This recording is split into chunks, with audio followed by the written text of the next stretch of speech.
Canada has long been hailed as one of the most immigrant-friendly countries in the world. Its doors have been open to skilled workers, students, refugees, and families looking for a better future. But in 2025, something is changing and fast. The Canadian immigration system is undergoing a massive transformation. But why? What's behind these sudden reforms? And how will they affect future immigrants? Let's dive into the real reasons why Canada is changing its immigration system and what you need to know today. Is the Canadian dream too crowded? Canada's soaring immigration numbers? Canada welcomed over 1.2 million newcomers between 2021 and 2024, setting records every year. But that success has come with serious consequences. Housing shortages, rising rents, overburdened healthcare systems, and long processing times have started to spark frustration among both citizens and new immigrants. By early 2025, major cities like Toronto, Vancouver, and Montreal are struggling to accommodate the booming population. Immigration Minister Mark Miller recently admitted that Canada's population growth is outpacing infrastructure development. The result? A change in policy direction. Canada is now focusing on stabilizing intake while maintaining economic growth. The new changes aren't to close the doors, but to manage the flow better and smarter. Is quality replacing quantity? A shift to targeted immigration? Canada's previous system heavily relied on large numbers through express entry and provincial nominee programs. But in 2025, that's changing. Now, Canada is introducing category-based selection, a new express entry strategy that targets specific sectors like healthcare, tech, construction, agriculture, and transportation. The goal? Bring in people with skills Canada urgently needs. This new approach will favor candidates with specific occupations or language abilities.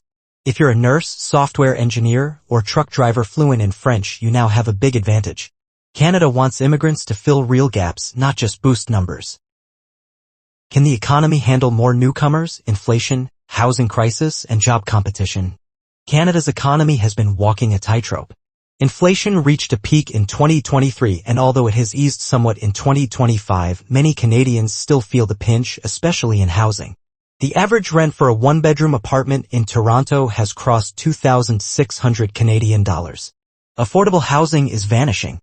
Newcomers are often the first to suffer, ending up in shared or low-quality housing with high costs. The Canadian government is now linking immigration intake to housing availability, job market demands, and provincial infrastructure. The aim is to prevent newcomers from being dropped into cities with no resources to support them. This signals a big shift. Immigration policies are no longer national only but regionalized and demand-based. Are international students being targeted? A tighter grip on student visas. One of the biggest changes in 2025 is Canada's crackdown on international student visas. After years of record intakes, the government introduced a 2-year cap on student permits, drastically reducing the number of new students allowed in. Why? Because many students were using education as a backdoor to permanent residency, often enrolling in low-quality colleges that offered per-job prospects. The new policy requires students to have higher financial proof, and designated learning institutions (DLIs) must now meet stricter standards to host international students.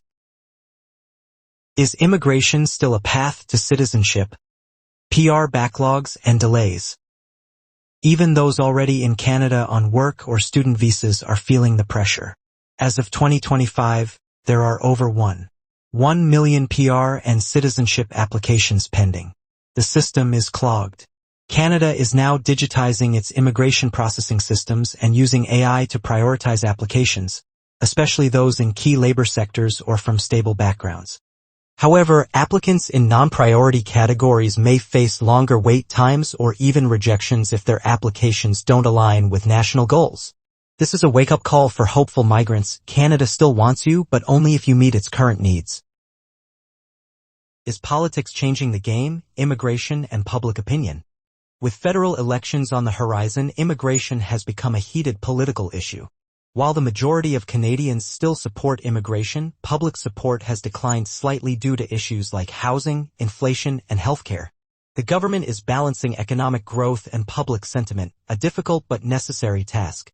The changes are a political move as much as a policy one. The message from Ottawa is clear. Canada remains open, but not unconditionally. Is this the end of Canada's open-door policy? Absolutely not.